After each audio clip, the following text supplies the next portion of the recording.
Hello friends, welcome back to my channel plus study IQ। Friends, daily current affair की series में all competitive exam को ध्यान में रखते हुए आज अपन 4 सितंबर के करंट अफेयर के मोस्ट इम्पोर्टेंट क्वेश्चन को इस वीडियो में देखेंगे। और जिन दोस्तों ने मेरे चैनल को सब्सक्राइब नहीं किया, प्लीज़ सब्सक्राइब माय चैनल और मुझसे मेरे टेलीग्राम चैनल पर भी जुड़ सकते हो फ्रेंड। तो मैं फ्रेंड्स इस वीडियो के डिस्क्रिप्शन बॉक्स में मैं अपने टेलीग्राम चैनल की लिंक सेंड कर दूँगा फ्रेंड्स, जहां से आप मेरे टेलीग्राम चैनल को ज्वाइन कर सकते हो। और साथ ही इस वीडियो का जो PDF नोट्स दिए गए हैं ना फ्रेंड्स, मैं इस वीडियो के PDF नोट्स को अपने टेलीग्राम चैनल पर अपलोड कर दूंगा, जहां से आप PDF को डाउनलोड कर सकते हो। तो चलो फ्रेंड्स स्टार्ट करते हैं आज का अपना पहला क्वेश्चन। तो पहला क्वेश्चन क्या है, हाल ही में CII और GBC national energy leader award किसने जीता है। अब हाल ही में CII और GBC national energy leader award किसने जीता है, तो ये जीता है हैदराबाद इंटरनेशनल एयरपोर्ट ने। तो हैदराबाद इंटरनेशनल एयरपोर्ट ने क्या CII और GBC national energy leader award जीता है। तो ये हैदराबाद अंतर्राष्ट्रीय हवाई अड्डे अथवा GMR द्वारा संचालित राजीव गांधी अंतर्राष्ट्रीय हवाई अड्डे को ऊर्जा प्रबंधन में उत्कृष्टता के लिए 21वें राष्ट्रीय पुरस्कार में नेशनल एनर्जी लीडर और एक्सीलेंट एनर्जी एफिशिएंट यूनिट पुरस्कार प्रदान किया गया है। अब जो हैदराबाद अंतर्राष्ट्रीय हवाई अड्डे को अथवा जो GMR द्वारा संचालित राजीव गांधी अंतर्राष्ट्रीय हवाई अड्डे को क्या दोस्तों यहाँ पे ऊर्जा प्रबंधन में उत्कृष्टता के लिए किसके लिए पुरस्कार दिया जा रहा है, तो ऊर्जा प्रबंधन में उत्कृष्टता के लिए 21वें राष्ट्रीय पुरस्कारों में नेशनल एनर्जी लीडर और एक्सीलेंट एनर्जी एफिशिएंट यूनिट पुरस्कार प्रदान किया जा रहा है। तो इसके अलावा अब जो एयरपोर्ट के अलावा यह पुरस्कार किसे और दिया जा रहा है, तो इसके अलावा राष्ट्रीय इस्पात निगम लिमिटेड विशाखापट्टनम स्टील प्लांट को भी यह ऊर्जा प्रबंधन में उत्कृष्टता के लिए राष्ट्रीय पुरस्कार प्रतियोगिता में जो CII और GBC द्वारा एक्सीलेंट एनर्जी एफिशिएंट यूनिट पुरस्कार प्रदान किया जा रहा है। तो यहाँ पे एयरपोर्ट के साथ में अब किसे भी दिया जा रहा है दोस्तों, तो यहाँ पे विशाखापट्टनम स्टील प्लांट को भी यह पुरस्कार दिया जा रहा है। और भारतीय उद्योग परिसंघ यानी जो CII का मतलब क्या है यहाँ पे, तो भारतीय उद्योग परिसंघ है या इसका मतलब, और GBC का मतलब यहाँ पे है गोदरेज ग्रीन बिजनेस सेंटर। तो इसके इन दोनों के द्वारा क्या ऊर्जा दक्षता के क्षेत्र के महत्वपूर्ण और नवीन प्रयासों को पहचानने के लिए ऊर्जा प्रबंधन में उत्कृष्टता के लिए एक राष्ट्रीय पुरस्कार की शुरुआत की गई है। तो जो भारतीय उद्योग परिसंघ और गोदरेज ग्रीन बिजनेस सेंटर के इन दोनों के द्वारा क्या एक ऊर्जा प्रबंधन में उत्कृष्टता के लिए राष्ट्रीय पुरस्कार की एक शुरुआत की गई है दोस्तों यहाँ पे। तो यहाँ पे नेक्स्ट क्वेश्चन की बात करेंगे। तो नेक्स्ट क्वेश्चन अपना क्या है, हाल ही में एम्बुलेंस चलाने वाली भारत की पहली महिला ड्राइवर कौन बनी है। अब जो हाल ही में एम्बुलेंस चलाने वाली भारत की पहली महिला ड्राइवर कौन बन गई हैं, तो ये बन गई हैं दोस्तों M वीर लक्ष्मी। जो M वीर लक्ष्मी भारत की एम्बुलेंस चलाने वाली पहली ड्राइवर बन गई हैं। यहाँ पर जो तमिलनाडु में ये मुख्यमंत्री कौन से, तमिलनाडु के जो मुख्यमंत्री हैं पलानी स्वामी द्वारा एक नई पहल के तहत भारत की एक पहली महिला एम्बुलेंस ड्राइवर के रूप में M वीर लक्ष्मी को नियुक्त किया गया है। अब जो तमिलनाडु में क्या फ्रेंड्स, यहाँ पे मुख्यमंत्री द्वारा तमिलनाडु के जो मुख्यमंत्री पलानी स्वामी के द्वारा एक नई पहल की शुरुआत की गई है, जहाँ पे भारत की पहली महिला एम्बुलेंस ड्राइवर के रूप में किसे नियुक्त किया गया है, तो M वीर लक्ष्मी को यहाँ पे नियुक्त किया गया है। और M वीर लक्ष्मी को हाल ही में क्या लॉन्च की गई, जो हाल ही में लॉन्च की गई 108 एम्बुलेंस के ड्राइवर के रूप में यहाँ पे नियुक्त कर दिया गया है। और पलानी स्वामी ने क्या जो अपने कौन है यहाँ पे तमिलनाडु के जो CM हैं, उन्होंने क्या पलानीस्वामी ने क्या 24 मार्च की घोषणा की, 24 मार्च को एक घोषणा की थी। क्या राज्य में 108 एम्बुलेंस की आपातकालीन सेवाओं को मजबूत बनाने के लिए लगभग उन्होंने क्या 125 करोड़ रुपए की लागत से 500 नई एम्बुलेंस राज्य को समर्पित की जाएंगी। तो ये 500 नई एम्बुलेंस समर्पित की जाएंगी यहाँ पे 125 करोड़ की लागत से। तो यहाँ पे तमिलनाडु के बारे में समझे तो तमिलनाडु की जो राजधानी कौन सी है दोस्तों, तो चेन्नई तमिलनाडु की राजधानी है और यहाँ पे मुख्यमंत्री हैं एडएफडी के पलानीस्वामी, यहाँ पे मुख्यमंत्री हैं तमिलनाडु के। और राज्यपाल कौन है तमिलनाडु के, तो बनवारी लाल पुरोहित यहाँ पे तमिलनाडु के राज्यपाल हैं। तो यहाँ पे नेक्स्ट क्वेश्चन देखें, तो नेक्स्ट क्वेश्चन अपना क्या है, हाल ही में वाटर हीरोज प्रतियोगिता का शुभारंभ किसने किया है। अब जो हाल ही में वाटर हीरोज प्रतियोगिता का शुभारंभ किसने किया है, तो ये किया है जल शक्ति मंत्रालय ने। अब जो जल शक्ति मंत्रालय ने क्या दोस्तों यहाँ पे वाटर हीरोज प्रतियोगिता का शुभारंभ किया है। अब जल शक्ति मंत्रालय द्वारा क्या जल संरक्षण और प्रबंधन जैसे अहम विषयों पर लोगों तक पहुंच बनाने के उद्देश्य से जो जल शक्ति मंत्रालय द्वारा क्या किया गया है, जल संरक्षण और प्रबंधन जैसे अहम विषयों पर लोगों तक पहुंच बनाने के उद्देश्य से वाटर हीरोज और शेयर योर स्टोरीज, जो water heroes share your stories यानी जल नायक अपनी कहानी बताए एक प्रतियोगिता की शुरुआत की गई है दोस्तों यहाँ पे। तो जल शक्ति मंत्रालय का प्राथमिक उद्देश्य इसमें क्या रहेगा, तो प्राथमिक उद्देश्य जल संरक्षण को जन आंदोलन बनाना है और पानी के प्रति चेतना को मजबूत करना है। तो जल शक्ति मंत्रालय की बात करें तो जल शक्ति मंत्रालय में राज्य मंत्री कौन है, तो राज्य मंत्री हैं रतनलाल कटारिया। जल शक्ति मंत्रालय में राज्य मंत्री कौन है, तो रतनलाल कटारिया यहाँ पे हैं। नेक्स्ट क्वेश्चन बात करेंगे फ्रेंड्स यहाँ पे, तो नेक्स्ट क्वेश्चन अपना क्या है, हाल ही में रेलवे बोर्ड के नए सीईओ के रूप में किसे नियुक्त किया जाएगा। अब जो हाल ही में रेलवे बोर्ड के नए सीईओ के रूप में किसे नियुक्त किया जाएगा दोस्तों, तो ये किया जाएगा बीके यादव को। जो नए रेलवे के सीईओ के रूप में बीके यादव को नियुक्त किया जाएगा। जो मंत्रिमंडल की नियुक्ति समिति ने क्या किया है, जो रेलवे बोर्ड के वर्तमान चेयरमैन बीके यादव को रेलवे बोर्ड का मुख्य कार्यकारी अधिकारी यानी सीईओ नियुक्त करने की मंजूरी दी है। अब जो बीके यादव या अभी वर्तमान में क्या थे, तो वर्तमान में चेयरमैन थे, तो चेयरमैन को रेल बोर्ड का मुख्य कार्यकारी अधिकारी के रूप में यानी सीईओ के रूप में नियुक्त की जाने की एक मंजूरी दे दी गई है यहाँ पे दोस्तों। तो इंडियन रेल मेडिकल सर्विस जो IRMS का नाम बदलकर इंडियन रेलवे हेल्थ सर्विस किया जाएगा। तो हाल ही में क्या किया जाएगा, जो इंडियन रेलवे मेडिकल सर्विस का यानी IRMS का नाम क्या बदलकर क्या रख दिया गया है यहाँ पे दोस्तों, तो इंडियन रेलवे हेल्थ सर्विस यानी IRHS किया जाएगा। तो यहाँ पे रेलवे की बात करें तो केंद्रीय रेल मंत्री कौन है फ्रेंड्स अपने भारत के, तो केंद्रीय रेल मंत्री हैं पीयूष गोयल।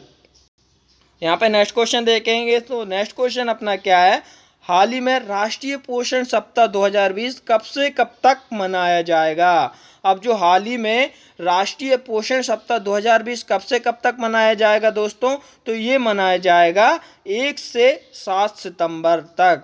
जो 1 से 7 सितंबर तक राष्ट्रीय पोषण सप्ताह 2020 मनाया जाएगा दोस्तों यहाँ पे। तो वर्ष 1982 से 1 सितंबर से क्या 7 सितंबर तक हर साल राष्ट्रीय पोषण सप्ताह 2020 मनाया जाता है।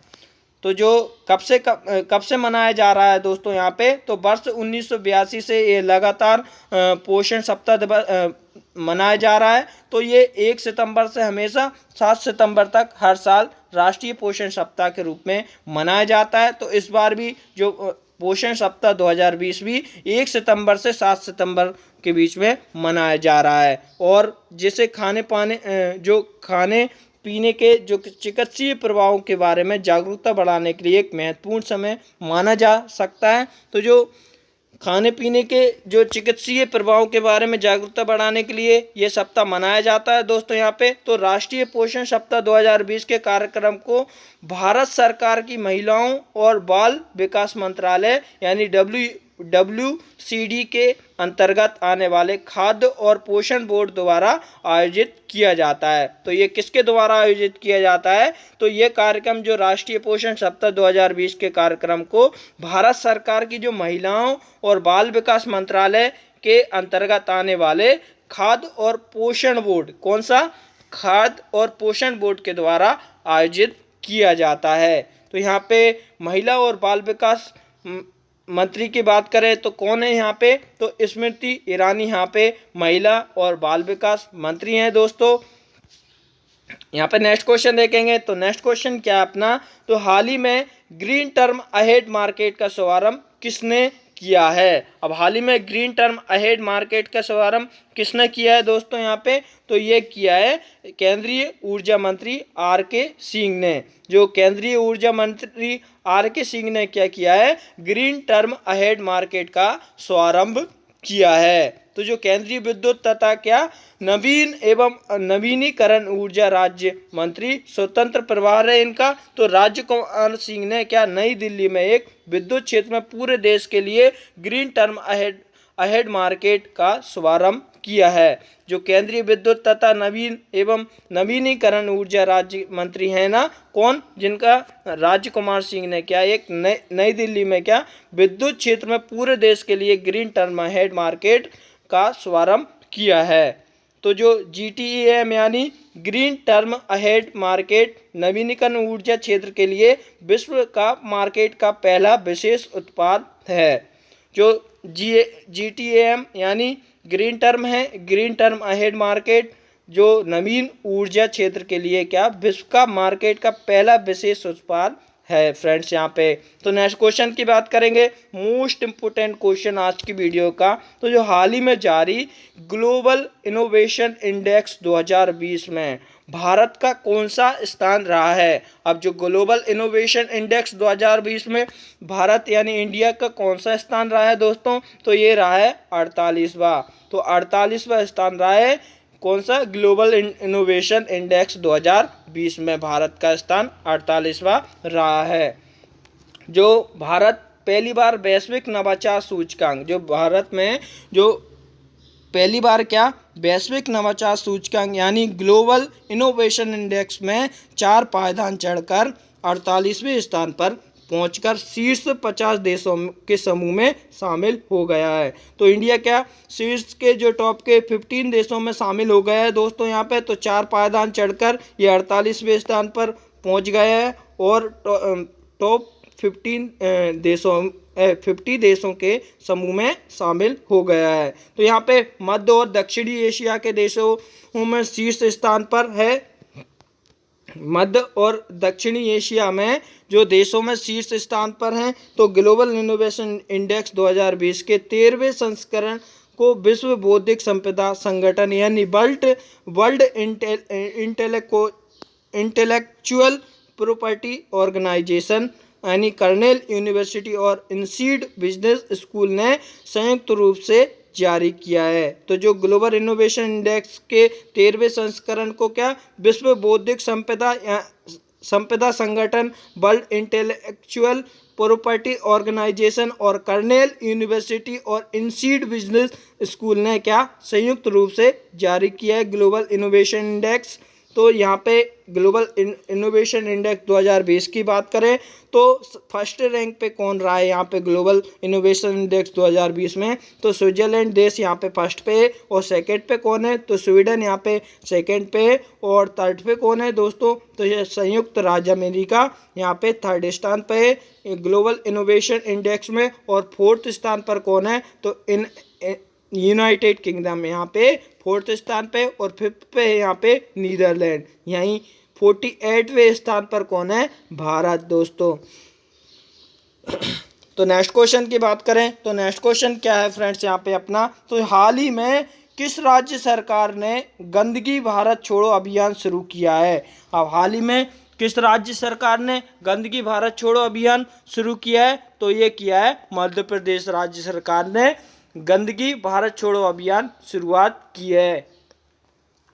तो जो मध्य प्रदेश सरकार ने क्या 15 दिनों तक जो चलने वाली गंदगी भारत छोड़ो नामक एक अभियान की शुरुआत की है। तो ये अभियान कितने दिनों तक चलेगा दोस्तों? तो 15 दिन तक ये अभियान चलाया जाएगा। तो इसमें क्या गंदगी भारत छोड़ो नामक एक अभियान की शुरुआत की गई है। तो यहाँ पे मध्य प्रदेश की बात करें तो मध्य प्रदेश की राजधानी है भोपाल और मुख्यमंत्री जी कौन है मध्य प्रदेश के? तो शिवराज सिंह चौहान यहाँ पे मुख्यमंत्री हैं। और राज्यपाल कौन है? तो आनंदीबेन पटेल मध्य प्रदेश की राज्यपाल हैं। यहाँ पे नेक्स्ट क्वेश्चन देखेंगे। तो नेक्स्ट क्वेश्चन अपना क्या है? हाल ही में मिशन कर्मयोगी को किसने मंजूरी दी है? अब हाल ही में मिशन कर्मयोगी को किसने मंजूरी दी है? तो ये दिए केंद्रीय मंत्रिमंडल ने। जो केंद्रीय मंत्रिमंडल ने क्या दोस्तों यहाँ पे मिशन कर्मयोगी को मंजूरी दी है। तो इसमें क्या किया जाएगा? जो केंद्रीय मंत्रिमंडल ने मिशन कर्मयोगी राष्ट्रीय सिविल सेवा क्षमता विकास कार्यक्रम NPCSCB को शुरू करने की मंजूरी दी है। तो इस कार्यक्रम के अंतर्गत लगभग क्या 46 लाख केंद्रीय कर्मचारियों को कवर करने के लिए वर्ष 2020 और 21 से लेकर 2024 से 25 तक 5 वर्षों की अवधि के दौरान क्या किया जाएगा? 510.86 करोड़ रुपए खर्च किए जाएंगे। तो इस कार्यक्रम पे कितने रुपए खर्च किए जाएंगे दोस्तों 5 साल के लिए? तो 510.86 करोड़ रुपए खर्च किए जाएंगे। यहाँ पे नेक्स्ट क्वेश्चन की बात करें तो नेक्स्ट क्वेश्चन अपना क्या है?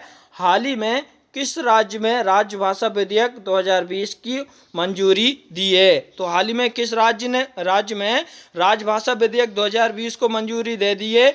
तो ये दी है जम्मू कश्मीर राज्य में। तो जो केंद्रीय मंत्रिमंडल ने क्या किया है? जम्मू कश्मीर में राजभाषा विधेयक 2020 को मंजूरी दे दी है। तो यहाँ पे जम्मू कश्मीर राजभाषा विधेयक 2020 के अनुसार क्या उर्दू अंग्रेजी के साथ साथ क्या कश्मीरी, डोगरी और हिंदी जम्मू और कश्मीरी केंद्र शासित प्रदेशों के आधिकारिक भाषा होगी। तो कौन कौन सी भाषाएं होंगी आधिकारिक भाषा? तो उर्दू और अंग्रेजी के साथ साथ क्या कश्मीरी, डोगरी और हिंदी जम्मू और कश्मीर केंद्र शासित प्रदेशों की आधिकारिक भाषा रहेंगी। यहाँ पे जम्मू कश्मीर की बात करें तो जम्मू कश्मीर के लेफ्टिनेंट गवर्नर कौन है? तो मनोज सिन्हा यहाँ पे लेफ्टिनेंट गवर्नर है। और केंद्रीय सूचना और प्रसारण मंत्री की बात करें तो प्रकाश जावड़ेकर यहाँ पे देश के जो केंद्रीय सूचना और प्रसारण मंत्री हैं प्रकाश जावड़ेकर। और जम्मू कश्मीर की राजधानी कौन सी है? तो श्रीनगर जम्मू कश्मीर की राजधानी है। तो यहाँ पे नेक्स्ट क्वेश्चन की बात करेंगे पर नेक्स्ट क्वेश्चन अपना क्या है? हाल ही में वेस्टर्न एंड साउथर्न ओपन 2020 का खिताब किसने जीता है? तो हाल ही में वेस्टर्न एंड साउथर्न ओपन 2020 का खिताब किसने जीता है? तो ये जीता है जोकोविच और अरेंका। कौन सा?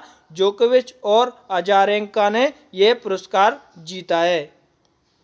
जो नोवाक जोकोविच और क्या अजारेंका ने क्या वेस्टर्न एंड साउथर्न ओपन खिताब अपने नाम कर लिया है। जो जोकोविच ने क्या दूसरी बार टूर्नामेंट का खिताब जीता है यहाँ पे दोस्तों। और 2020 में क्या जोकोविच की ये लगातार 23वीं जीत है। तो कौन सी जीत है लगातार 2020 में जोकोविच की?